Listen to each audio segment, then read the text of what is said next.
Do you find it difficult to make time for reading newspaper every single day? Do you find it difficult to wrap your head around complicated editorials and articles? Do you find it cumbersome to maintain consistency over a long period of time for reading newspaper? Then don't worry. At Civil's Catalyst channel, we have started this series called as Panoptic Current Affairs, in which on a weekly basis, we are reviewing important current affairs from the last week. I am looking into the editorials and articles part, whereas my colleague Altaf sir, he is dealing with the current events of the week gone by. This is so that you can more efficiently deal with this task of reading the newspaper. So in today's lecture, we are going to discuss the editorials and articles from the 1st to 7th of December. Many important issues, many good articles to discuss for today, along with the notes also. So without further ado, let us dive in and see what was happening in the last week. The first article that we are going to discuss is about the manufacturing sector from The Hindu. Let's start our discussion with this article.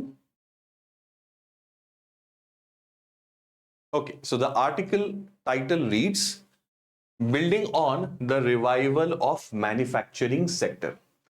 Now, the manufacturing sector, dear students, is extremely crucial for the economy. Government targets that the share of manufacturing should enhance to 25% from the current somewhere around 17%. Without enhancing the share of manufacturing, it is impossible to ensure a growth that is jobs-led. Right now, the economy is more tilted towards services sector, and therefore we don't see sufficient number of good quality jobs being generated. The potential for that is there in the manufacturing sector. And hence this article talks about building on the revival of manufacturing sector. Now, during the COVID times, as we know, because of many restrictions and challenges, also the economic dislocation, the manufacturing sector was sagging. But over the recent times, over last several months, or more than a year, we can say, the performance of the manufacturing sector has improved, and this has been borne out in the annual survey of industries also. The ASI survey is a very important source of data for the organized sector in our country.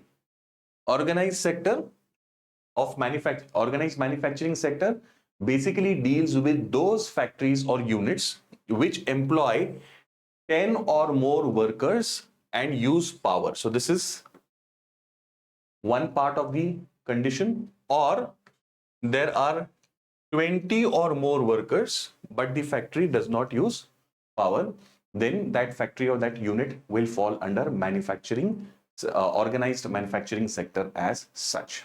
Okay, so this is something very crucial to remember. The article tells us that there is a clear correlation between the PLI scheme, product linked incentive scheme, that the government has launched. Various steps have been taken by the government to enhance manufacturing, and PLI is a very important measure in that direction. और इसके impact के तौर पे हम क्या देख रहे हैं? हम ये देख रहे हैं कि भारत के अंदर में मैन्युफैक्चरिंग का जो आउटपुट है वो बहुत एनहांस हुआ है, ग्रो हुआ है. According to this survey, manufacturing output growth rate stands at 21.5%, whereas the gross value added in this sector stands at 7.3%. So there is a clear-cut enhancement in manufacturing sector because of the government initiatives like PLI scheme. And therefore, this article is giving the view that we need to do more to build on this success. तो क्या करना होगा manufacturing sector के लिए? The writer gives us some important suggestions. The first thing that he suggests in that regard is we need to enhance the scope of the PLI scheme. PLI scheme को और enhance करना होगा हमको. कैसे करेंगे? पहली चीज उसमें लेबर इंटेंसिव सेक्टर्स पर फोकस कीजिए. लेबर इंटेंसिव सेक्टर्स कौन से सेक्टर्स? जैसे एपरल है, लेदर है, फुटवेयर है, फर्नीचर है. इस किस्म के सेक्टर्स पर जब हम फोकस करेंगे तो क्या होगा? जॉब ग्रोथ जो है इससे काफी एनहांस होगी. तो we need to focus on labour intensive sectors. Second thing that we need to focus on is sunrise industries. Sunrise industries. These are industries which are coming up in recent times. Industries like aerospace, space, these kind of technology intensive industries are coming up very well. We need to focus on these. Number three, we need to focus on sectors which have high import dependency but untapped domestic capabilities. यानी ऐसे बहुत सारे sectors हैं जहां पर में हम imports पर डिपेंड करते हैं और इसकी वजह से there are challenges at multiple levels. Import dependency होंगी तो हम हमेशा सप्लाई चेन्स पर, सप्लाइंग कंट्रीज पर हम डिपेंडेंट रहेंगे. नंबर टू, कॉस्ट, उसकी वजह से हमारे गुड्स की भी जो फाइनल गुड्स हैं उसकी कॉस्ट भी जो है वो बढ़ जाती है. So we need to focus PLI scheme on such industries, specially इसमें capital goods industries must be focused upon. Okay, this will also help us to reduce our vulnerability. Recent times में, Covid times में for example हमने देखा था कि किस तरीके से सप्लाई चेन्स अफेक्ट हो गई थी, and because of that we had problems in sourcing batteries. For example batteries were difficult to get by. chips as in the ones that are used in computer hardware. So those chips which are not manufactured in India, we are dependent internationally. So it was becoming difficult for us to source that. So we need to focus on such industries where dependency is high, but there is tremendous local potential. So इससे क्या होगा? Vulnerability हमारी reduce होगी. Then we need to promote green manufacturing and incentivize research and development in advanced manufacturing technologies. So this is area number one. Second thing that we can focus on is reducing the input price. अब आप देख सकते हैं कि हमारी जो growth rate थी manufacturing sector के related, we saw that there was a difference between the output growth and gross value added. ठीक है, आउटपुट ग्रोथ का रेट हमको बहुत ज्यादा दिख रहा था, but in terms of actual value added, the growth rate was less. Why is that so? The reason behind that is बहुत सारे inputs जो है हमारे manufacturing के वो imported हैं, and we need to bring down their landing cost in the country. Till we don't bring down the landing cost of these goods in the country, the inputs will be highly priced, and therefore the final product will be also highly priced. Getting this? And then the gross value added in the country will be minimal. Instead of that, if we produce these things locally, then the gross value added will also enhance. So what can we do in this regard? Some solutions for import management or import regime. We need to streamline our import regime for this purpose. How will we do that? Simplifying the tariff into 3 tiers. 0 to 2.5% for raw materials, 2.5% to 5% for intermediate stuff, and 5% to 7.5% for finished goods. So when we are able to streamline these kind of imports, then what will happen is it will become much more easier for us to manufacture the final goods. This will reduce the input cost. You can see raw materials की cost हम कम कर रहे हैं, intermediates के लिए cost हम कम कर रहे हैं by reducing the duties, and therefore this will lead to lower cost for the Indian manufacturer, and therefore the final goods that we produce, they will also be priced at a lower end. So this will definitely be a win-win for our Indian industry. Competitiveness will enhance, and overall India's integration into GVC, global value chain, will also increase. Okay, so these are some of the important steps that we can take. So second step was regarding soaring input prices. Third thing that we need to focus on is correction of regional imbalance. Correction of regional imbalance. Now, what is the regional imbalance in India? Our manufacturing sector is concentrated basically in these 5 states: Maharashtra, Gujarat, Tamil Nadu, Karnataka, and Uttar Pradesh. As much as 54% of total manufacturing and 55% of employment generated because of this is concentrated where? It is concentrated only in these 5 states. So this is an important data point. Note it separately in your notes. 54% of our total manufacturing GVA is coming from just 5 states. Instead, what do we know? What do we, what would we prefer? हम ये prefer करेंगे कि ये जो manufacturing है ये spread हो across the country. Spread ना होने की वजह से आज हम क्या देखते हैं?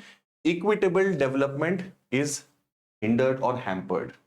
Equitable development yani kya? All regions are not developing equally. We see that the western and southern part of the country relatively is more developed. Why? Because jobs, manufacturing sector is here. Limits the potential of this sector.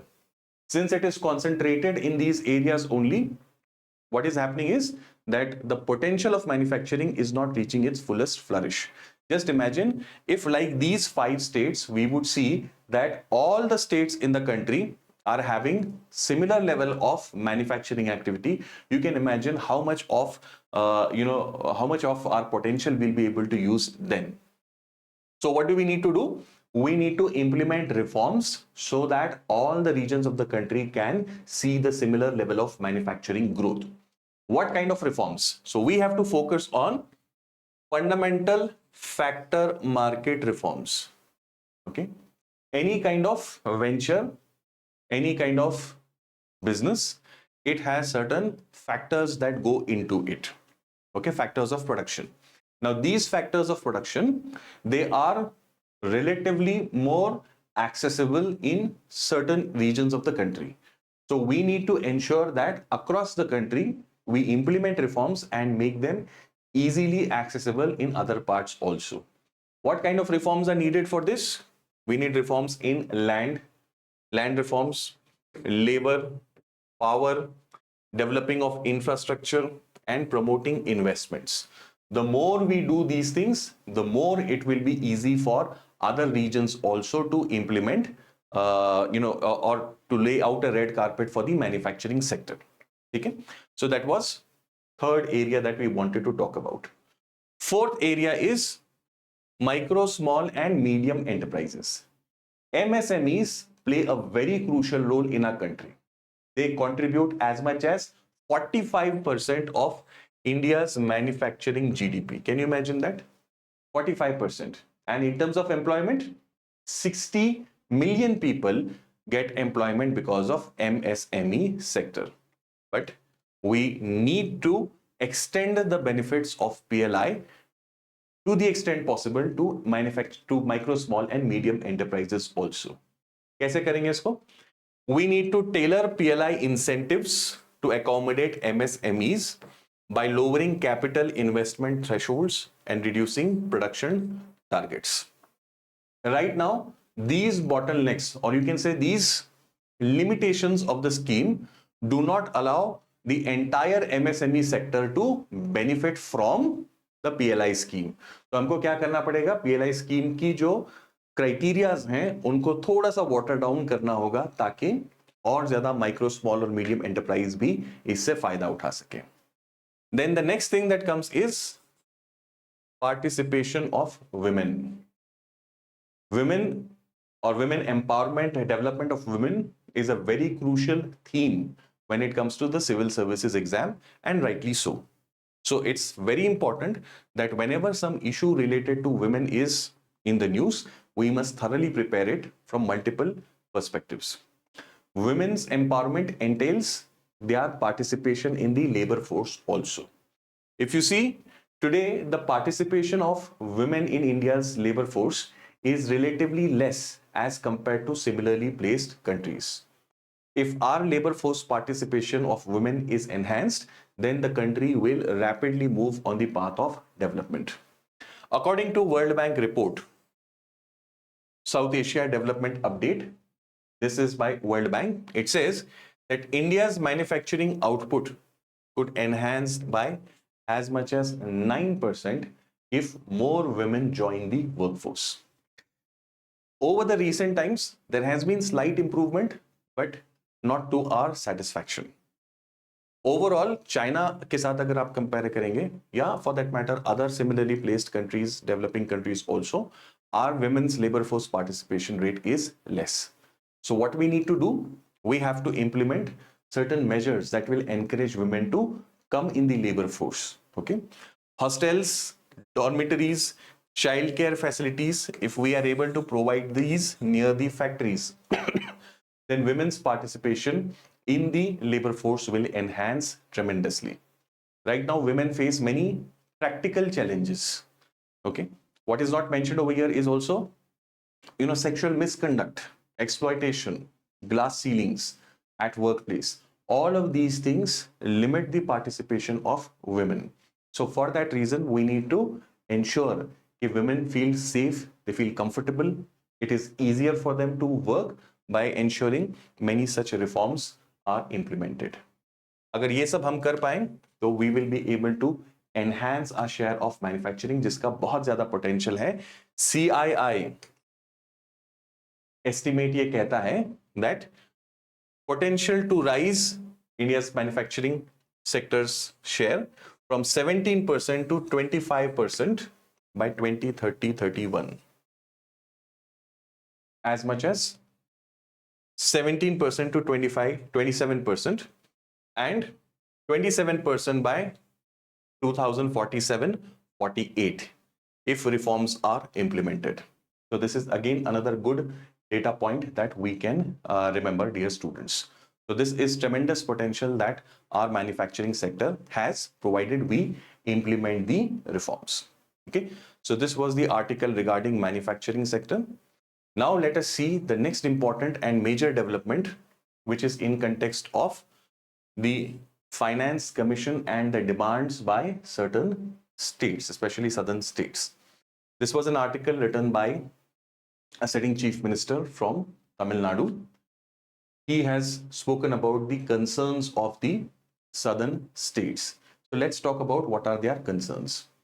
The context of this article is the 16th Finance Commission headed by Arvind Pangaria. The writer tells us about the role that Finance Commission has to play. The chief role of the Finance Commission is equitable redistribution of resources. Equitable redistribution of resources. The center-state shareable resources have to be shared based on the recommendations of the Finance Commission as per the Constitution. Now, how this is shared? This is shared at two levels. The first level of sharing is vertical distribution. Vertical distribution here means channelizing of funds to the states from the center. So there is a divisible pool, एक पाए है जिसको share करना है between two tiers. Top we have the center and bottom we have the states. So this distribution is called as vertical distribution. Second distribution is horizontal distribution, that is between the states. Now here we have some states which are relatively better off as compared to other states. So each one cannot get an equal share. Needs of all the states are different. So within the states, कैसे distribution होगा? That is horizontal distribution. Okay. The writer says that although this is all fine in theory, but practically the work that the Finance Commission does, often there are gaps between what are the objectives and actually what we are able to achieve practically. He says that 15th Finance Commission, the last one, had promised a devolution of 41%, but the actual amount that went down was 33.16%. Okay? So there is a difference between what the Finance Commission intends and what actually we end up achieving. Why is this gap so? The writer says this is on account of unprecedented cesses and surcharges. Let me explain this. The share that comes down to the state is part of the divisible pool. Divisible pool जो कि share होना है between center and states. And this divisible pool does not include cesses and surcharges. Cesses and surcharges that are levied by the center are exclusively retained by it, states are not able to benefit from this. And therefore, we end up seeing a gap between what the 15th Finance Commission had intended. Okay, so this was a very high level of share that the 15th Finance Commission had recommended for the states. The government of the day also had accepted it, but some southern states or many people, they experts, they argue that we often see this gap, and one reason behind that is cess and surcharge. Okay, the writer says that the states have a bigger burden of development, they have a greater responsibility, and therefore they must get sufficient funds for this purpose. Why is it so? Why do states have a very important responsibility to play? Number one in that is they are nearer to the people. Okay, the tier of the government which is closer to the people is going to play a more important role. This is a general wisdom, right? So that is why the states must have substantial share of the country's revenue. Number one. Number two, a lot of developmental expenditure is borne by the states. And for this reason, they need access to central resources that are to be pooled and shared between center and states. So states must have greater share in that. Number three, recent times में centrally sponsored schemes have increased. Okay एक तो होता है central sector schemes, यानी जहां पर 100% funding is by centre, and then there are centrally sponsored schemes where centre gives a certain proportion or percentage of the total funding and the remaining has to be matched by the states.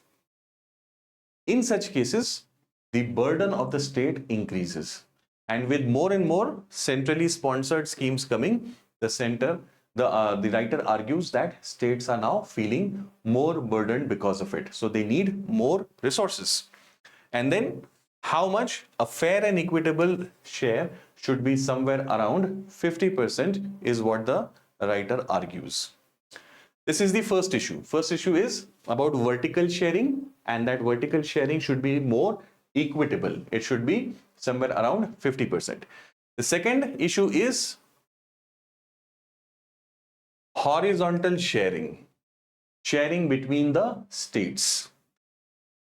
The principle that everybody will accept or should accept is there has to be a reasonable share for the less developed states. We are a country, we are one single nation, and the whole nation has to develop. There are states which are laggards, there are states which are doing relatively well. So those states which are more backward, they should have a reasonable share of it. And at the same time, the progressive states or those states that are doing well, they should also not be penalized. They should also have adequate resources. अब यहाँ पर में वो contentious point बन जाता है that how do we decide where lies the appropriate methodology for sharing at the horizontal level, horizontal sharing between the states. For this, the writer says that we need a progressive resource allocation methodology. Progressive resource allocation methodology, so that the performing states are not left high and dry. They are also getting ample amount of resources from the divisible pool, so that they can continue to be the engine of the national growth. Now what will happen, see, if the performing states are not able to get sufficient resources, then their growth will slow down and they will not be able to contribute further for the national growth and development. So for in the larger national interest itself, we need to have sufficient resources allocated to them. States, especially progressive जो states हैं, who are contributing relatively more to the national growth, they are also facing severe challenges, the writer points out. What are the challenges? Number one is about demography, that is population. Number two is regarding urbanization. Population में क्या है? Median age is higher than national average. Median age. So you see, with more development, more literacy, more you can say prosperity, family size have been shrinking, fertility rates have been falling, and consequently the median age of these progressive states is higher than national average.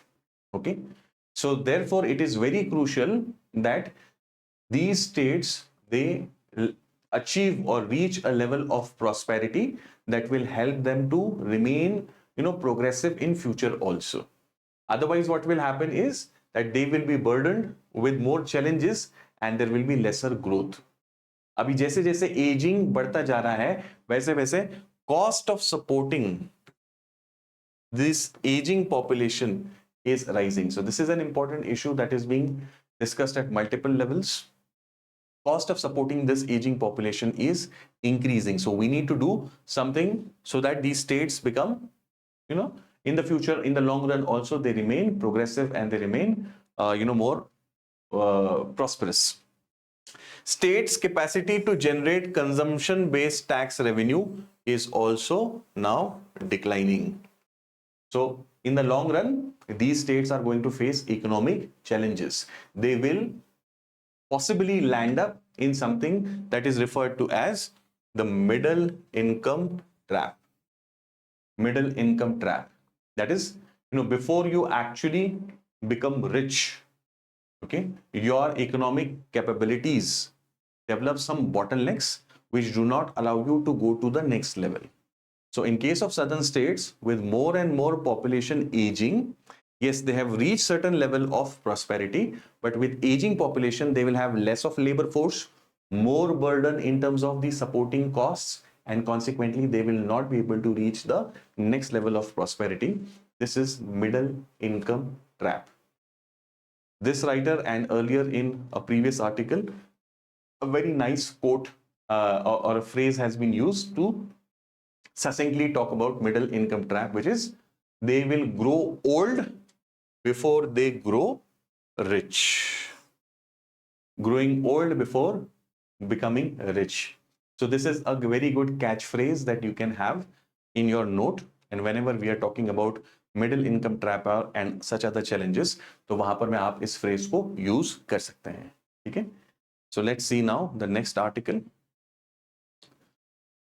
This is in context of the electronic monitoring of prisoners. Why is this issue in news in the first place? In our last lecture also, we have briefly discussed about this topic. Now let us see some perspectives that have been added in this week. Why is this issue in news? Electronic tracking of prisoners. A report has been released by Supreme Court's Center for Research and Planning. And in this report, this center has suggested that we need to address the problem of overcrowding in India's prison. This is a major issue that needs to be addressed in our overall prison reforms. ये issue काफी news में चल रहा है, prison reforms. So इसको overcome करने के लिए इस रिपोर्ट के अंदर में there have been some suggestions regarding electronic tracking of prisoners. Electronic tracking of prisoners. By using this technology, the report argues that we will be able to give bails to under trial prisoners, which will help to reduce the congestion in our courts, in our prisons. Supreme Court earlier had opposed this idea. Interestingly, see, this is a report coming from Supreme Court's own Center for Planning and Research. But when this issue had come up earlier, where there was this idea that after giving bail, the police should be able to track the movement of the accused. Remember, he is an accused, he is an under trial. When somebody is accused of having done some crime, then he is taken into arrest. The police first asked for his police custody, and after the preliminary investigation is done, then after that he is sent to judicial custody, and there he is going to remain because a case is pending. Now, depending on the nature of the case, the gravity of the crime, the possibility of the accused influencing the witnesses and evidences, so on and so forth, the person is held as a under trial, which means he has not been pronounced guilty, but he is, kept in the prison. अब ऐसे लोग जो हैं वो हमारे prisons के अंदर में there is a preponderance of such people under trials, and consequently we need to do something about this burden. For that, this report has been given. Now, Supreme Court earlier has opposed this because this can violate the right to privacy. Once a person is out on bail, it means that the judicial system believes that there is no threat to either the victims, the witnesses, or the further investigation or whatever processes are there for that case, and therefore the person can be left on bail. He is neither acquitted nor has he been proven guilty. ठीक है. Occupancy अगर आप देखेंगे फिलहाल भारत में gels में तो 131% is the occupancy in our jails. In some cases it is more than 150. I mean, individual jails it is more than 150 also. 3/4 of these are under trials. Okay, so a lot of these people are there for various reasons. Some people might not be able to afford quality legal advice, right? Then there are people from vulnerable sections of the society. There can be many reasons why somebody is languishing as an under trial. As many as 3/4 of this number is that of under trials. Now, this naturally leads to, or it begs the question as to how we can reduce this proportion so that the burden overall reduces. You'll see in case of Odisha, this is a good data point for us. Odisha has done a study on this, and it says that 1 lakh per annum was spent on each under trial, But instead, if we left these under trials on bail and use electronic trackers or devices to ensure that we are constantly updated about the whereabouts of this accused person, then it is going to cost as less as 10 to 15,000 only. So in a fraction of that cost, we are able to monitor that person, ensure that it does not lead to any interference with the process of justice, and also reduce the cost.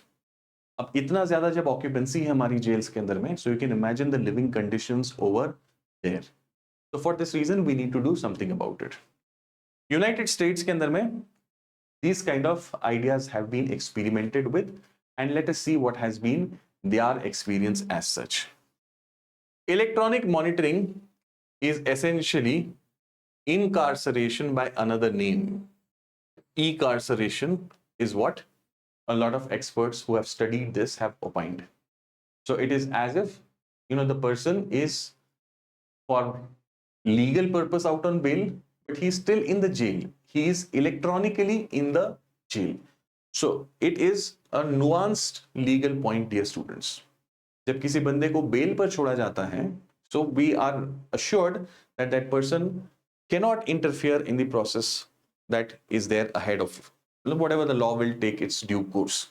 But when you are releasing that person on bail, but you are electronically monitoring that person, so it is violating the right of that person. It is as if he is still in jail. He is not incarcerated, but he is e-carcerated. So this is an interesting point that has emerged based on the experience in USA. Some have opined that it creates oppressive, criminalizing environments, especially for the vulnerable sections like the communities of color. People who are from Black American, African backgrounds or Hispanic backgrounds, these kind of people are going to be more oppressed. There was a research in George Washington University, and it said people who are on court supervision in this form, often their rights are violated, especially their bodily autonomy. Bodily autonomy means these people who are out of the jail on bail, but they are under court monitoring. They will constantly be subjected to different types of procedures like drug testing, blood sampling, DNA sampling, so on and so forth.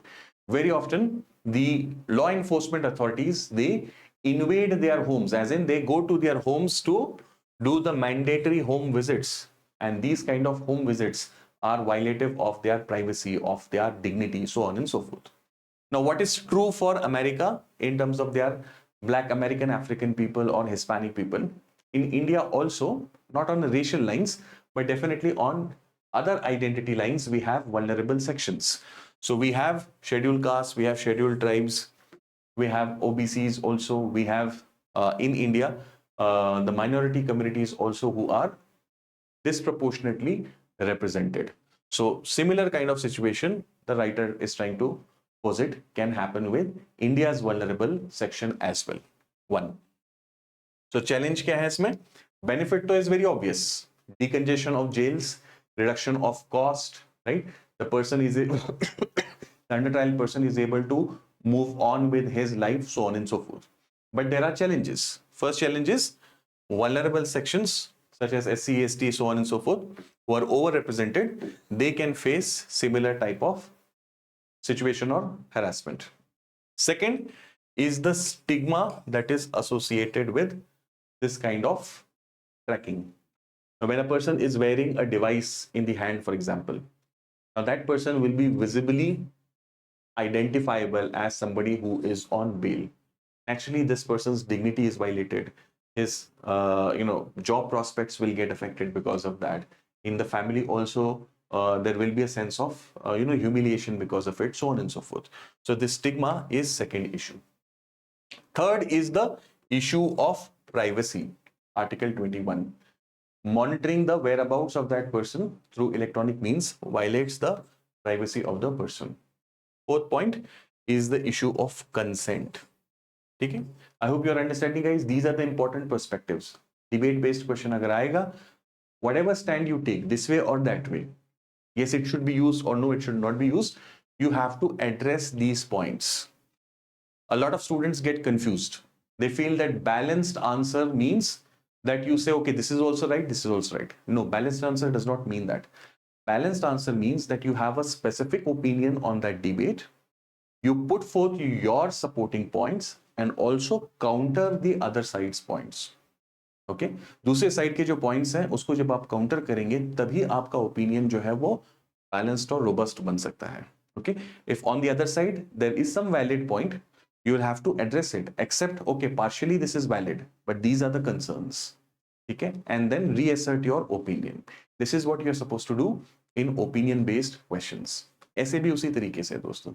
I'm happy to share that more than 40 students from the essay crash course that we had done for this mains, they have cleared, and I'm hoping and praying that all of them actually make it to the final list. Okay, let's start with our next article. This article is in context of the caste census. Okay, now let us talk about this article on caste census, which was there in the Hindu. Why is it in news? There is a rising demand for caste census. Many different organizations, individuals, NGOs, political parties, of course, they have been demanding caste-based census. क्यों caste-based census? क्या rationale है उसका? Caste-based census से हम क्या find कर पाएंगे? We'll be able to find the specific population of specific castes, and based on that, we will be able to provide proportionate share. एक बड़ा वो कैच फ्रेज यूज होता है पॉलिटिक्स में, जिसकी जितनी हिस्सेदारी जिसकी जितनी भागीदारी उसकी उतनी हिस्सेदारी. Means what? Whatever proportion you have in the total population, based on that, you will be having access to resources. So this in a way is a underlying premise of caste based census. यानी कि हम find out करेंगे कि किस cast का representation कितना है total population में, और उसके आधार पर प्रोपोर्शनेटली फिर जो है हम रिसोर्सेज दे सकेंगे सभी लोगों को. And on the face of it the article says कि हाँ, ये लॉजिकल जरूर लगता है सुनने में कि भाई जिसका जितना शेयर है पॉपुलेशन में उसके हिसाब से हम सबको रिसोर्सेज बांटेंगे, बट प्रैक्टिकली ये आसान नहीं है. In fact the writer argues that it is futile, it is not possible to execute this. Why is that so? He's going to give us the background of it. He says that this exercise is futile and individual caste-based proportionate representation is a regressive policy. It's not a progressive policy, it's a regressive policy. Progressive means you are going ahead in terms of values and ideas. You are looking forward, you are going towards better ideas and values. And regressive means you are going backwards. Why is it a regressive idea? Let us now try to see the points. Historical background अगर आप देखेंगे तो भारत में सबसे पहला प्रयास British times में हुआ ड्यूरिंग 1871-72, ओके, इस पीरियड में जब ये प्रयास हुआ और एक लंबे वक्त तक ब्रिटिशर्स ने डेटा कलेक्ट करने की कोशिश की, पूरे भारत में भी नहीं किया था. Some major reasons they had tried this out and they eventually felt that this was not a workable thing to do. In fact, the person who was preparing the 1881 census, he said that, the idea or the question of caste is a very confusing one. And he said that hopefully this is the last time we are doing this kind of stuff in British India. After this, we should not do this because it's a very confusing idea. It's very difficult to execute. But nevertheless, after this first attempt in 1871-72, इसके बाद दूसरा एक बार और attempt होता है during 1931. और ये जो 1931 का अटेम्प्ट है, इस अटेम्प्ट के अंदर में again we will see some new insights that will come out which will tell how difficult an exercise it is. What are these new insights? 4147 castes were identified. Caste groups frequently claimed different identities in different regions. So there are so many multiple castes and caste groups, and moreover, there is no uniformity in terms of regions. That same group takes on a different identity in some different region. So it is very difficult to find that out. Then the next experience of a similar activity was in SECC or Socio-Economic Caste Census that was done in 2011. इस exercise के आखिर में हमको ये पता चला that there were 46.7 lakh caste and subcaste in India. 46.7 lakh caste and subcaste are there in the country. Beyond that, it is acknowledged that there were crores of errors that had taken place in the process.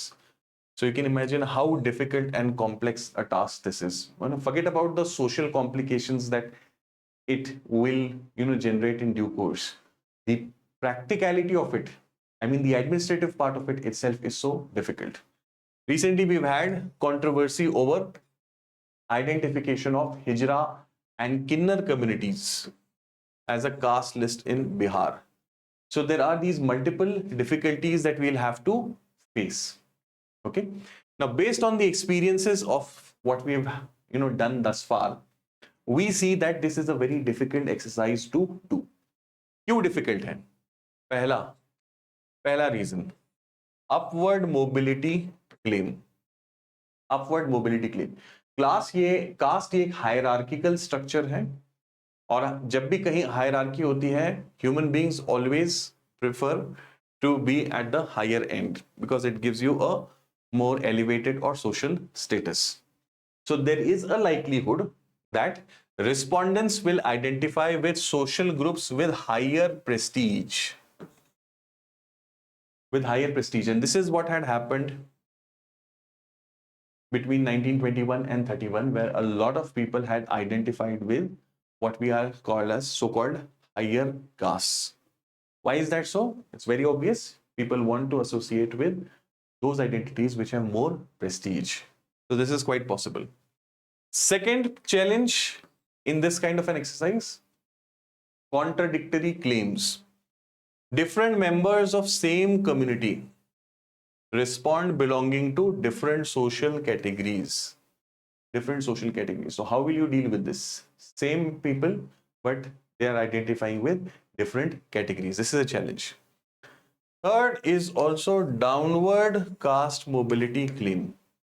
A group which is positioned lower in social hierarchy, people will try to identify with that. Why is that so?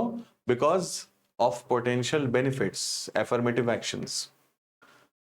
Somebody is from a so-called higher status, higher social status based on his caste. Such people will probably prefer also to identify with lower status. Why? Because you have practical benefits in the form of affirmative action, reservation, so on and so forth. So this is another challenge. So ये opposites हैं, but different people, they act differently. If there will be people who will go for upward mobility, there will also be people who will prefer downward mobility for the sake of benefits. Then misclassifications, similar sounding caste and surnames which abound in our country. These will lead to confusion in caste classifications. Like for example, Dhanak, Dhankiya, Dhanuk, these are classified as SC, while Dhanka is listed as ST. Now all of this is really very confusing at times. Or an example, Sen, for example, refers to upper caste group in Bengal, whereas Sai is associated with OBC Barbar community. Okay? They can be similar sounding, similar spellings also, not same but similar spellings, but then these can be very different communities. Next problem, sensitive issue. Caste ये जो मुद्दा है भारत में ये sensitive होता है and upfront जब आप किसी की जाति पूछते हैं तो it might be considered as bad manners. It will lead to embarrassment also for some people. So that's why generally the social norm is that you should not ask the caste of the person. So what do people do? Based on last names, based on some preliminary probing understanding, people then are able to assume what is the caste of that person.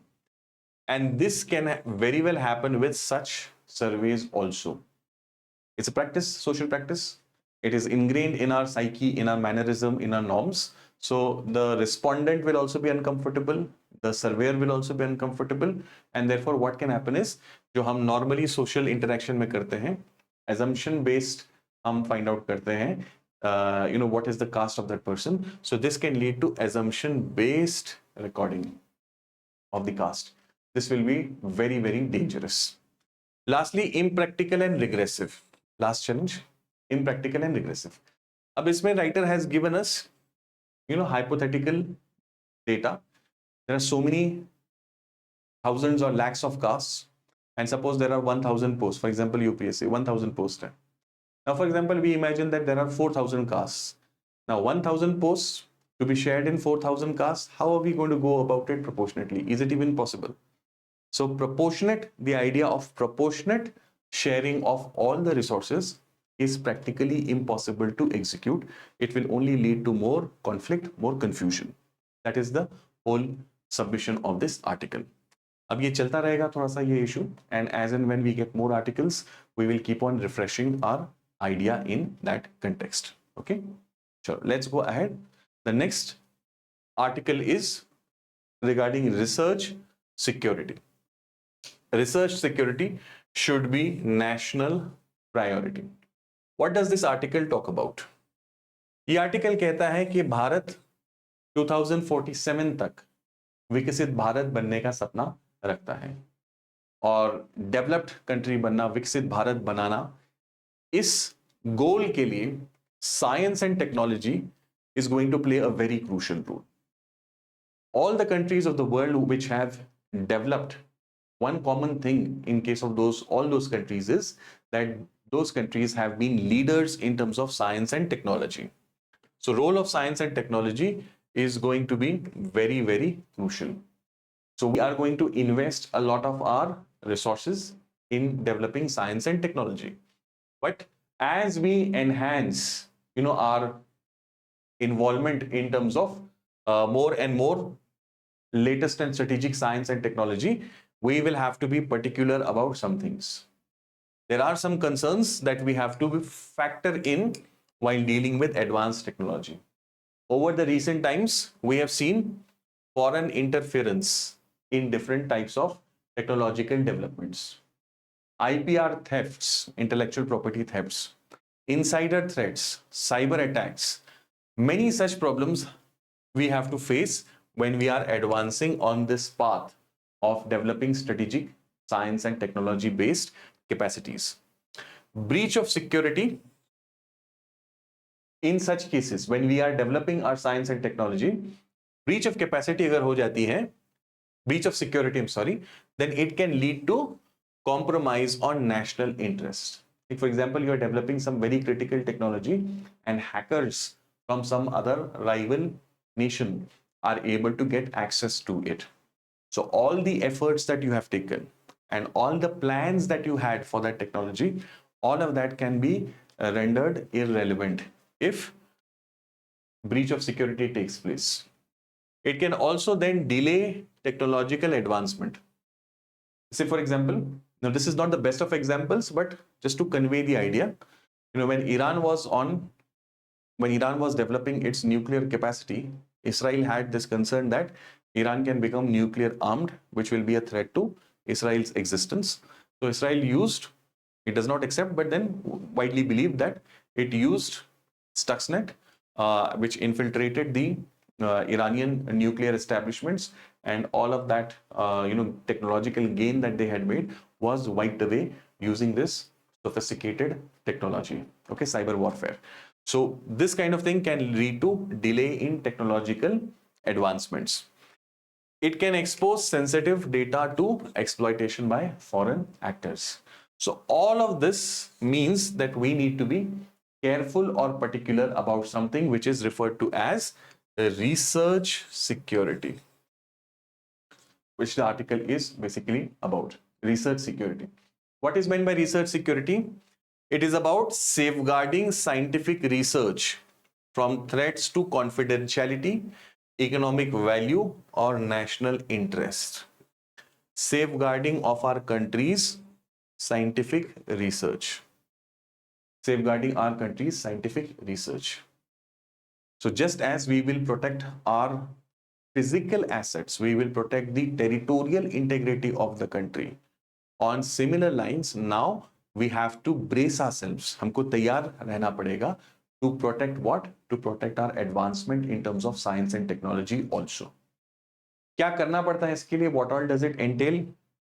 Protect sensitive data, intellectual property, research infrastructure, and personnel. Iran alleges, for example, that a lot of its nuclear scientists were assassinated. So these are personnel who had very high, capabilities in terms of a specific technology. Now, when these people are, as is alleged in this case, are assassinated, it renders that program, behind by several years, if not months. So we have to protect all of these things. We have to protect data, we have to protect intellectual property, we have to protect infrastructure and also personnel from these kind of attacks. Preventing espionage, sabotage, and adversarial foreign influence on our country's research is also very crucial. This is what we have to be particular about. So ये है concept दोस्तों, concept of research security. Remember this, research security. R&D, research and development, is a very crucial lever that a country can use to leapfrog its development journey. You see countries like Israel, South Korea, these are relatively smaller countries, limited resources, Japan also for that matter. But because of their emphasis on research and development, they have been able to progress this far.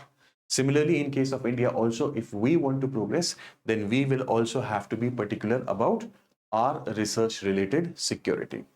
Okay. Some of the recent cases that the article cites, Harvard University mein, there was a professor and his two Chinese students who had not disclosed about Chinese funding that they were receiving while they were also being paid by the US government.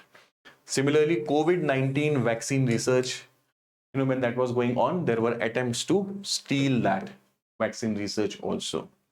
European Space Agency, ESA, has also seen many cases where there were attempts, cyber attacks to sabotage and steal sensitive information from the ESA. अब ऐसी सारी situation में when world over these kind of things are taking place, India needs to be particular and we need to take certain steps. What are the steps that we need to take? Let us now see that. So first and foremost, in India right now the awareness of research security is very, very low. Very limited attention has been given or paid in India, either in the academic circles or policy circles, and therefore we have a lot of vulnerabilities at this point. अब ये vulnerabilities यानी जहां पर हमारी कमजोरी है, where there are the chinks in the armor, we have to address that. How will we address that? Number one, map the vulnerabilities. सबसे पहला काम क्या करना पड़ेगा? We have to identify risk कहां पर में है, रिसर्च लैब्स में, फॉरेन फंडिंग में, पर्सनल प्रैक्टिसेस में कहां कहां पर गड़बड़ हो सकती है. We do a mapping of that first. Number one. Number two, then we take a risk based approach. We'll have to classify कौन सा रिसर्च जो है वो ज्यादा स्ट्रेटेजिक वैल्यू का है, where there are security risks that we need to take some preventive measures, so on and so forth. So first identify, then classify. Third is institutional setup. For this purpose, we need to create a dedicated research security office under Anusandhan National Research Foundation. So we need a specific institution that will be dedicated to research security only, which will in due course develop the systems, processes, checks and balances for ensuring research security in our country. Then engagement. We need to involve researchers in decision-making process. See, one element of research security is the policy apparatus, the bureaucratic part of it. And second is the researchers themselves. Unless there is a coordination between the two, it will not be possible to develop healthy research security. So we have to involve researchers, foster collaboration with trusted international partners. Those countries who are advanced in terms of research security and are at good terms with us, whom we trust, with such countries we can develop partnerships in this area. Education and training. We need to develop professionals who are experts in research security. We need to develop awareness in the country, focus on capacity building program, so that we have the right sort of human resource which is equipped to deal with this challenge of research security in our country. So I hope you got this, guys.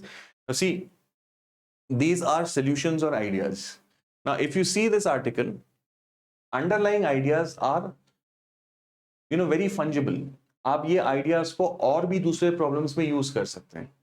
जैसे for example mapping vulnerability. किसी भी type के problem में we'll have to do this. Risk based assessment or classification, we'll have to do this everywhere. Institutional setup development, we'll have to do this in all the problems. Then engagement, consensus based action, this we have to do everywhere. Getting this point? Developing capacity, education, training, awareness, etc., etc. All of this we have to do everywhere. तो ये एक तरीके से आप ये कह सकते हैं कि एक set of solutions and ideas हैं जो कि मल्टीपल टाइप के प्रॉब्लम्स में इस्तेमाल किए जा सकते हैं. So whenever you are giving solutions and ideas, you can prepare your own list of solutions and ideas based on such articles and then just mold them depending on the context of the question or essay and use them over there. Okay? So when you are reading editorials and articles, always read them from this perspective also. All right? Now, ये सब सारे solutions तो ठीक है, but practically there are some challenges that we need to avoid. What are the challenges? सबसे पहला है balancing security on one side, research security on one side, and second, open science and academic freedom on the other side. Open science की development जो है वो कब होती है? जब फ्री फ्लो ऑफ इंफॉर्मेशन है, फ्री फ्लो ऑफ नॉलेज है. Science, no scientist can say that everything that I have discovered और invented, I myself have done that. There are always people, giants on whose shoulders you stand. Information, research done by other people forms the base of what you do after that. So science always has to be open-ended. Academic freedom has to be there, where people are able to freely exchange their research-based ideas. Now, this is in conflict with security. So we have to balance this. One. Second, avoiding excessive regulation and bureaucratic burdens. Now, while we are on one side promoting the idea that our country has to become more scientifically advanced, we have to have more development in terms of research and development. And on the other hand, हम अगर ज़्यादा से ज़्यादा bureaucratic control, ज़्यादा से ज़्यादा, you know what in those days used to be called as license quota Raj type systems. If we start to bring these kind of checks, then what will happen? Science will not flourish and develop. So we have to avoid this. This is a challenge that we'll have to deal with. Okay. Right. Now let's take the next article, which is don't panic on population. Don't panic on population. Why are we seeing this article? We're seeing this article because in recent times, many people, whether it is politicians or people from civil societies and NGOs, they have been making comments about the falling fertility rates in our country, especially in some particular states. Chief ministers of some of the southern states have gone ahead and said that we need to increase the population. They are willing to now forego the two-child norm also. Why? Because there is now a sudden fear from once upon a time focusing on controlling population. ये हमारी priority थी. हम दो हमारे दो ये नारा जो है वो चलता था 70s, 80s, 90s, 2000s, last decade also. From that point onwards to now, where there is fear of labor shortage. In the 20, 30 years from now, some of the states, because of falling fertility rate, may experience labor shortage. There's also the fear of regional imbalance in population and consequently political representation also. Now, you know, delimitation commission is going to come. The freeze on 1971 census may be removed and we'll have redrawing of constituencies. And because of this regional disparity in terms of population growth, some of the states, especially southern states, they feel that they will be given the short stick. They will have lesser political representation. So this is one concern or issue that is going on right now. And often whenever such cases or such things are talked about, तो उसमें Japan, south Korea इनका example दिया जाता है. Japan is a great developed country, but it has a aging population. South Korea also faces the same thing. China जिसने बहुत strictly one child policy implement किया था, China has foregone on that one child policy. China has had to face many problems because of one child policy. Now China is encouraging the young couples to have more children. European countries में भी similar things can be observed. The writer says कि ये सारी चीजें discuss होती रहती हैं, लेकिन भारत के लिए ये रेलेवेंट नहीं है. We need to stay away from this kind of fear mongering. As a country, we cannot lose sight of our situation. हमारी कंडीशन अलग है. हमारी कंडीशन कैसे अलग है, अब हम उसको समझते हैं. In our circumstance or our case, we have 1.6 billion people population in 2060. ठीक है, 2070 तक ये और बढ़ जाएगा और 1.7 billion thereabout, and then after that it is going to decline, which means for the next few decades also we are going to see a constant increase in population. So this is one thing that we cannot forget. Second is, if we start to talk about these kind of ideas that, you know, we are going to experience this shrinking of population, so on and so forth, तो क्या होगा? भारत में अब भी ऐसे कई states हैं जहां पर relatively the fertility rates are high. Now these kind of ideas will lead to more jump in population in such states. So all the gains that we have made over the recent decades, all of those gains will be wiped away. So we need to stay away from this kind of fear mongering. और दुनिया का अगर हम अवलोकन करते हैं, study करते हैं, तो we will see that many countries have thrived even while having stable or declining population. इसके बावजूद भी countries have done well. Yes, there is problem of labor, but that labor problem can be addressed through migration and skill development. Migration and skill development. Within the country, there are areas where there is surplus labor, and that surplus labor can be encouraged to migrate to areas where there is less labor. Okay? We can upskill the people, we can use more technology, and the problem that you are talking about, you as in those people who are opposing or who are talking about falling fertility rates, that problem can be addressed through migration as well as upskilling of people. So what do we need to do? The solutions that we need to implement: facilitate labor mobility by simplifying procedures. Facilitate labor mobility by simplifying procedures for interstate migration. Right now, when labor migrate through from one state to another, there are a lot of bureaucratic or legal hassles that are to be addressed.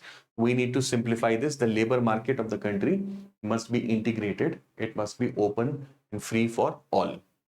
We need to create better working and living condition for the workers in the first place. We need to enhance the skills. Labor shortage hai, but if we train the labor into having better skills, then that same labor will do a better job in the value chain. He'll earn more, and at the same time, the technology will be able to address the problem of shortage also. Right now, we have labor, but then employability is a big issue. So let's make labor employable. Then we need to remove or at least review legal and administrative barriers. आप देखिए पिछले कुछ सालों के अंदर में कई states में एक थोड़ा सा पॉपुलिस्टिक डिसीजन लिया गया है where jobs are reserved for the local population. These kind of measures actually hinder the job market in the country, the labor market in the country. So we need to review these measures and make the labor market easily accessible to one and all. Next is issue of socio-religious groups. Very often when we talk about increasing population, the blame is always put on the weaker and more backward sections of the society. Particularly in the popular imagination, Muslims are spoken about as a community who is proliferating much more than the national average. Now, while the rate of Muslims might be slightly higher, but this is on account of more historical factors. जैसे जैसे किसी समाज के अंदर में प्रगति होती है, शिक्षा का जो है अवसर मिलने लगता है, वैसे वैसे उस समाज का फर्टिलिटी रेट जो है वो गिरता चला जाता है. The same has been observed for all socio-religious communities in the country. Muslims के अंदर में चूंकि शिक्षा का प्रसार जो है वो थोड़ा लेट हुआ, इस वजह से you see that the rate of decline was relatively late, but the rate has been faster. Even if the actual rate of or you can say the fertility rate is slightly higher than the average, but the decline, the speed of decline is much more faster than other socio-religious communities. So it is not about one community, it is more about a historical process. So उस process में Muslim fertility rate is also falling. It is falling more sharply, even if absolute numbers में आज वो ज़्यादा दिख रहा होगा, लेकिन in due course of time it will match up with the national average. Okay, so this is one thing that we must remember. The same thing is with respect to other weaker sections of the society. This convergence with fertility rates is going to happen in due course of time as development takes place.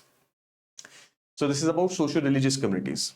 Next is the issue of southern states with respect to political and other issues that are often raised. पहला उसमें है political space का. Now southern states, they feel that they are going to cede space at national level. Why? Because they have achieved a replacement rate much earlier than other states. Consequently, the population of some of the more poorer states in the northern parts particularly has grown much more in compared to the southern states. Now, as we will enter the era of redrawing the constituencies, the freeze on the 1971 census data will be removed and we'll be taking the latest figures. So naturally, this is going to affect the composition of the parliament. So some of the states feel that they will be at a loss. And this is why some of the CMs of southern states, they have asked or raised the issue that parents must have more children. So this is one aspect of this problem. Second is devolution of funds. Finance Commission, as we know, 16th Finance Commission we have discussed, headed by Arvind Pangaria. Finance Commission gives weightage to population, and therefore more the population, the more the advantage to that state, and southern states therefore feel that they are being penalized for being more efficient in controlling the population. So how do we address these? First and foremost, the writer says that alternate ways to retain their political space in the federal structure must be pursued. And this is a debate that is going to go on for some time now. बहुत अलग अलग models पर discussion आने वाले वक्त में आएगा. We will see that, as it goes along. Multiple ideas are already being discussed कि किस तरीके से we can balance. देखिए यहाँ पर में एक कॉन्फ्लिक्ट है. कॉन्फ्लिक्ट क्या है? On one side we have some of these states which are poorer with bigger population, ठीक है, and less representation in the political space, relatively less. And then we have other states who are more developed, who have controlled and limited their population, right? But then they have the same space as in 1971. So एक democratic anomaly भी यहाँ पर में create हो जा रही है. More the population, more should be the representation. ये एक basic democracy का feature है. और दूसरी तरफ southern states का कहना क्या है? See, we control the population more effectively, which was in larger national interest. ये national policy थी ना हमारी. We are the first country to start a program for family planning. तो अब हमने जब एड्रेस कर दिया है उस चीज को, तो now we are being penalized politically. So these are these two conflicting things. एक तो democratic principle को हम uphold करें या efficiency को हम penalize करें. So what do we do with this? This is a debate. Okay, the article does not go into specific models, but it says that we'll have to find out alternate ways for this. We can assign more weightage for efficiency of administration instead of population when the Finance Commission decides the share amongst the states. Okay, so this is what we can do in terms of the financial aspect of it. Okay, sharp fall in fertility is unlikely to result in labor shortage. Because this concern is raised very often. The writer says कि ऐसा कुछ होने वाला नहीं है कि अचानक से आपका लेबर शॉर्टेज बहुत बड़े स्केल के ऊपर में होगा. Why does he say so? Reason behind that is the fertility rates are still stabilizing around the replacement level. Replacement level के आसपास में fertility rates जो है वो अभी stabilize हो रहे हैं, and it will take some time, right? So it is not as if we are in a condition like Japan, where there is a very grave situation that their population is aging or graying. In our case, we are still stabilizing, so we have some time more. The fertility rates are much above replacement levels in many of the states. So even if some of these states have achieved total fertility rate, या केरला जैसा state है जो उससे भी replacement rate से भी नीचे जा चुका है, ऐसे भारत के अंदर में कई स्टेट्स हैं where the fertility rate is actually more or is above what? The replacement rate. So there will be compensation from such states. Even when we talk about states where there is relatively low fertility level, यहां पर में भी हम क्या देख रहे हैं? यहां पर में हम देख रहे हैं कि there are multiple districts where there are the fertility rate is more than the replacement rate. So within states also there is disparity, and therefore what we are going to see is within states, those districts which have a higher fertility rate, they are going to compensate for other districts where the fertility rates are lower. So states के अंदर में भी ये compensation होगा.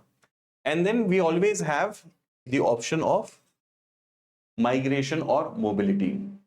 तो जितना ज्यादा हमारे देश के अंदर में माइग्रेशन इजी होगा, उतना ज्यादा we are going to see that this problem of labor shortage will be easily addressed. ठीक है?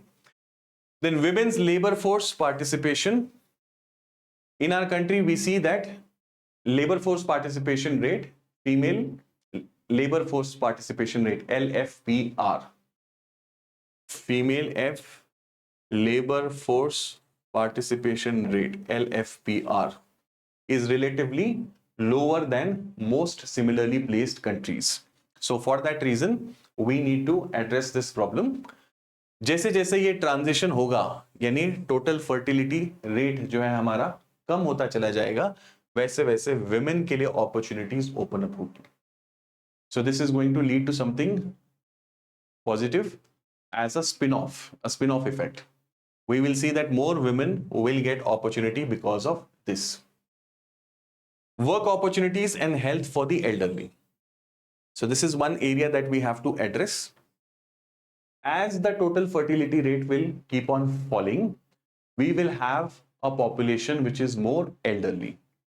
और ये जो elderly population है, इसके लिए we need to do two things. What are the two things? Number one, we need to arrange for work opportunities for these people in the age group of 60 to 75 years. Abhi right now, a lot of our elderly still continue to work if there is distress, economic distress in the family. They are forced to work, sort of. Okay. But as we go and ahead and the proportion of this population segment increases, we will have to ensure that it has much better work opportunities, one. And number two, we'll have to work on good health care for these people. Two things we have to work on because of falling fertility rate. Work opportunity for the elderly from 60 to 75 age group.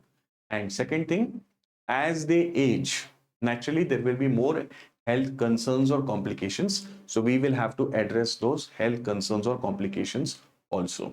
So two things, work and healthcare. This is what we need to focus on for the falling fertility rate and increasing aging. Okay? Chaliye, let's go ahead and see the next article. The next article was in context of the COP. COP 29, as we have been discussing in our previous sessions also, was held in Baku, and largely people are not satisfied with the outcomes, but nevertheless there have been some positive things also. So what are the main takeaways from COP 29? This article basically focuses on that. So while there were disappointments, the writer says there was also cause for celebration. There were some positive things as well. So what we need to know about these two? Let's see that. Recently दो बड़ी summits हुई. एक तो है G20 summit जो रियो में हुई Brazil में, and second is the conference of parties which took place in Baku, Azerbaijan. तो मैप वगैरह देख लेना आप इन सब एरियाज के. Catalyzing finance was the central theme at both events. दोनों ही जगह पर में, यानी G20 और conference of parties में, finance that will help to overcome or solve the problems that these gatherings were trying to address. That was the major theme. But in both the cases, we see that the outcomes were not that satisfactory, especially Baku fell short of expectations. Issue of finance. क्यों ये finance important है? Climate change को deal करने के लिए, why is finance important? देखिए, we have agreed to the CBDR principle. What is CBDR principle? Common but differentiated responsibility. Common but differentiated responsibility. The crisis of climate change is because of the developed world. In their pursuit of development, they have used fossil fuels, leading to emission, and grave consequences of climate change have followed. So now they need to contribute more. Yes, it's a global problem. Everybody will have to chip in. लेकिन जिसकी वजह से ज्यादा ये सारा problem create हुआ है, उनका रोल ज्यादा होना चाहिए. Especially now when these countries have become rich and technologically advanced. जो मुहावरा मैंने आपको थोड़ी देर पहले बताया था, जिसकी जितनी भागीदारी उसकी उतनी हिस्सेदारी. ठीक है. So the more you have contributed to this mess, the more you should shoulder the responsibility of clearing it also. So developing countries, they now need $1.3 trillion per annum by 2035. Why? Because developing countries need infrastructure, they need technology, they need capacity building to reduce their emissions, to become more compliant with the challenges that our times have created. So all of that requires money. We want infrastructure, we want clean energy, we want land use and urban development, so on and so forth. अब ये पैसा आएगा कहाँ से? Who will pay for this? This will be paid for by the 24 high income countries in Annexure 1. Paris Climate Deal के अंदर में the developed countries have been classified separately, and these countries are now to bear the responsibility, and they have to provide the funding for this particular purpose. But for last several conference of parties, this demand is being raised but not being addressed.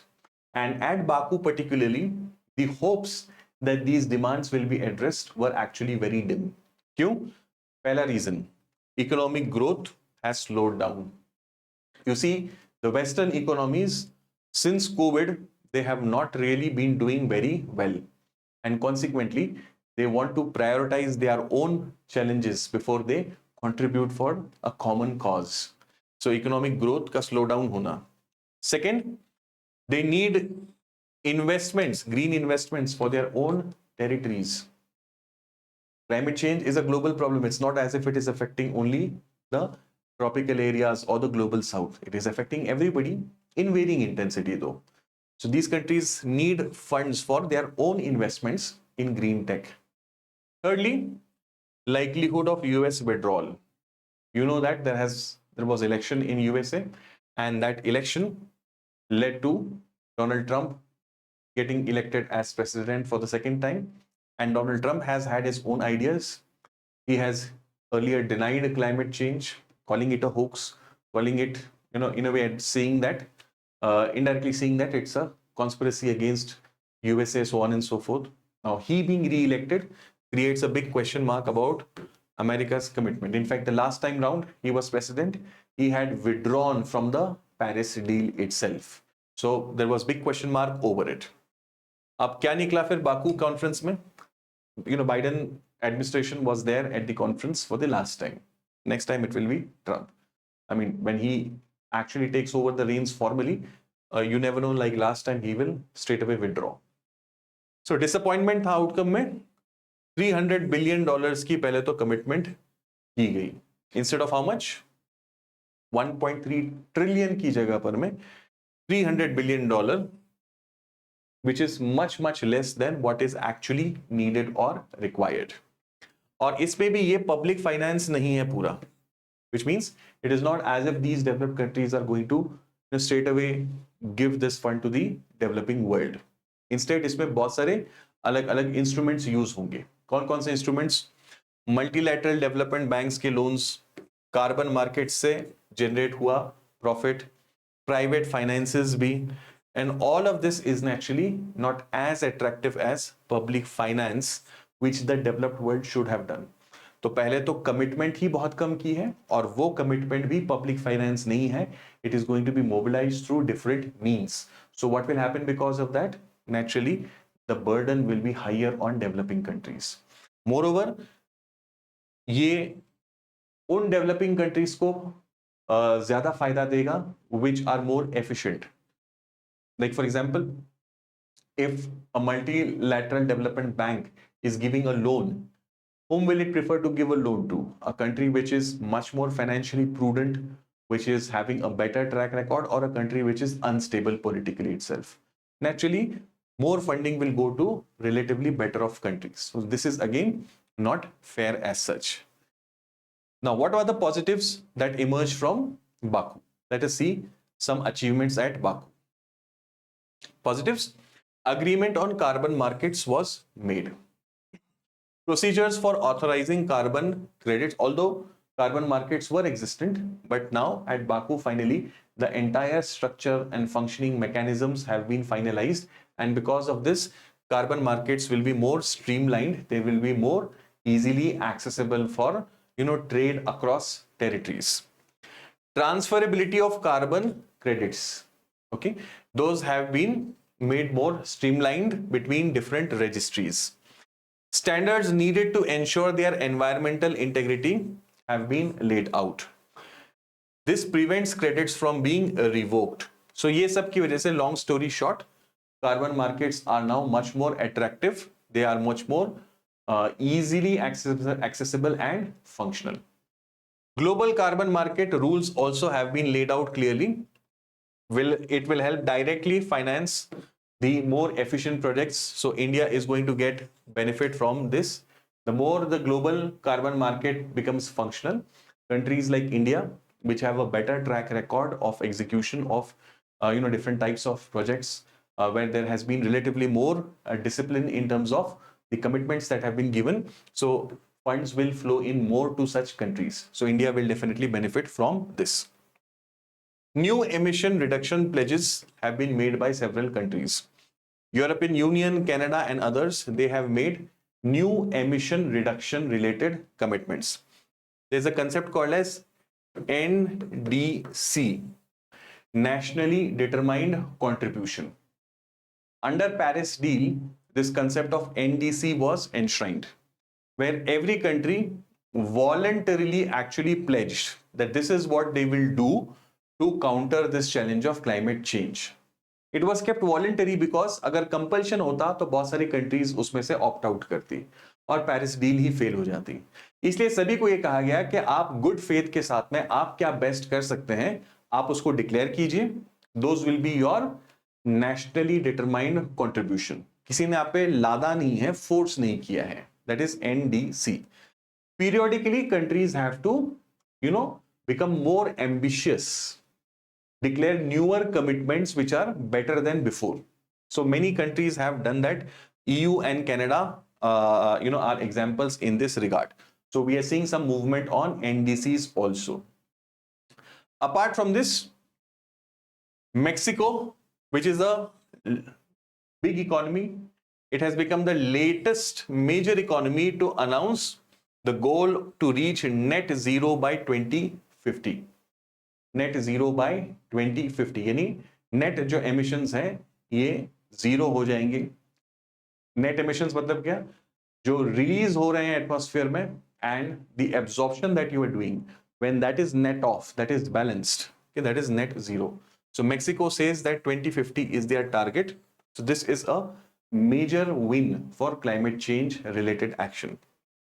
Indonesia has said that it will retire all coal and fossil fuel fired power plants by 2040, as early as 2040 itself. Now, coal is a fuel that is used extensively in power plants, especially in developing countries, and Indonesia is a major player in terms of coal consumption. So such a country coming forward and declaring that it is going to retire all such plants is very, very significant. Okay. So अब फिर से कोल का issue जो है वो again it is back in discussion. India is not very comfortable about this idea. The reason being coal is very central to our energy mix. ये सारी countries, with due respect to them, they are relatively small in terms of scale, size, population, etc. For a country like India with such a huge population, we have very high energy needs, and immediately it is not possible for India to overnight sort of completely transition to clean energy. Coal is going to remain central to India's developmental plans. So this is very crucial. Concerns lack of focus on phase out of all fossil fuels. Even now, when the problem of climate change is so grave and so serious, we are still not seeing the commitment to phase out all the fossil fuels in the country, in the world. Issue of limiting rise under 1.5 degrees Celsius. Now, Paris Climate Deal has given two targets.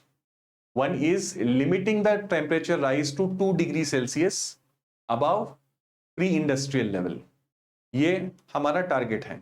But at the same time, we'll have to take efforts to limit it to 1.5 degrees Celsius. Yes, 2 is the outlier, but to the extent possible, we need to take efforts to limit it to how much? 1.5 degree Celsius. But according to one study, we are already experiencing warmer globe. The temperature has already reached 1.49 degree Celsius. Now, before the Conference of Parties, many studies are published. And these studies tell us the grave situation that the world is now facing in terms of climate change. It is also a way of ramping up the pressure on the political heads that you need to do something. But yes, in a right sense, it is of course needed to have some sort of pressure. And one of the report released recently said that 1.49 degrees above the pre-industrial level already we have reached. Okay, so how are we going to limit that? Well, this is just one study which has said so. There are other studies also which were published which said that there can be some steps, measures. If we do that, then the temperature rise can be limited below 1.5 degrees Celsius.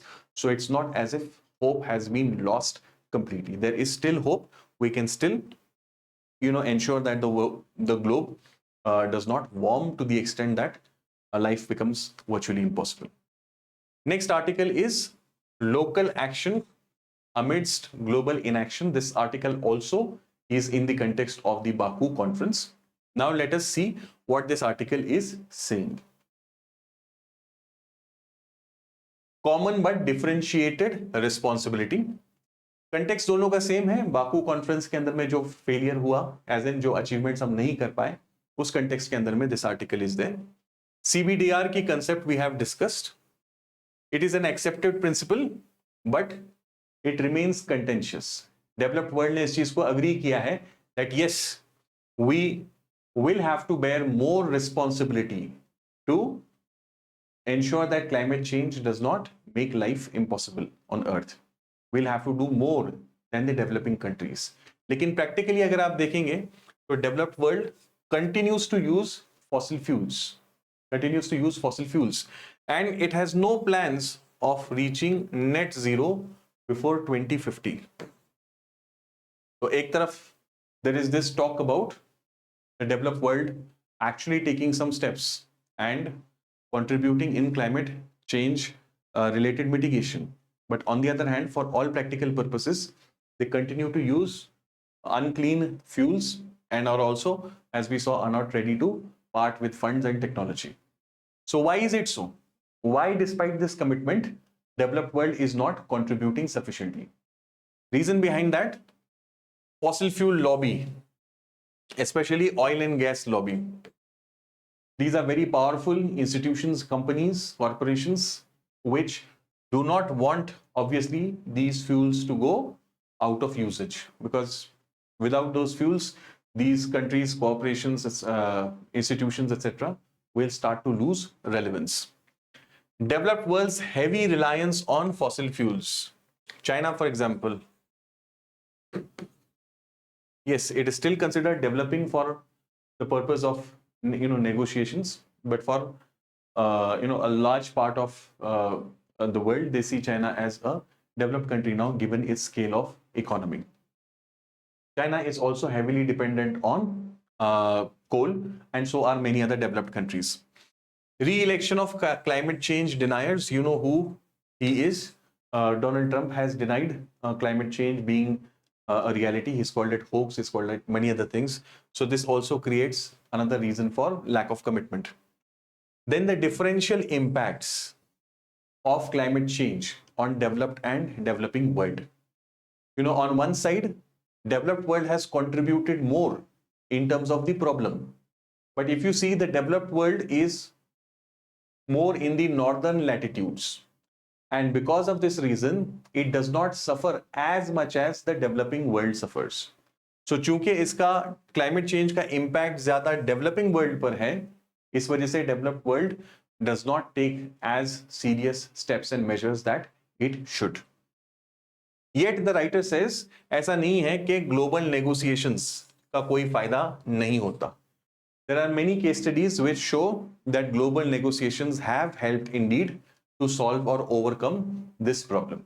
For example, Montreal Protocol of 1989. ये क्या था Montreal protocol? इसने ozone layer को protect करने के लिए जो भी ओजोन डिप्लीटिंग सब्सटेंसेस थी उनको बैन किया था. And we saw that the whole world came together in late 80s, early 90s, and everybody stopped the use of HFCs, which are actually CFCs and HFCs, which are responsible for, which were responsible for depletion of the ozone layer. And after a few years, slowly ozone started to heal, and the hole that was observed slowly, that problem was fixed, thanks to the Montreal Protocol of 1989. After Montreal comes the Kyoto Protocol. Kyoto Protocol was the first global accord to reduce greenhouse gases. First global accord, so this was very significant. It gave a specific target, a specific period in which certain things had to be done. Paris Agreement, जिसकी basis पर ही सारे negotiations आज चल रहे हैं. This principle of CBDR, developed world contributing technology and funds, all of that has its base in the Paris Agreement. So Paris deal. Glasgow Climate Pact 2011. This introduced loss and damage fund in which nations declare their respective net zero dates. जैसे हमने Mexico का example देखा, when Mexico has made a commitment, China has also made similar commitments, many other countries have. So this is all the outcome of the Glasgow Climate Pact. So these are the achievements, so to speak, of the global negotiations on climate change related issue. So it's not as if global negotiations are just going on without anything tangible. We've had tangible progress before. But there is challenge. Challenge क्या है? जो भी action हो रहा है, that is very slow, not sufficient to stop the rising temperature. 1.5 degrees Celsius, as we noted earlier also, is either almost reached or we are in that process of doing it. What has India done in this context? Some steps from India. India being a developing country, हमारे ऊपर में कुछ limitations आ जाती हैं in terms of resources that we can spare, but we still try to do our best to control this menace of climate change. We have used the co-benefit approach. What is this co-benefit approach?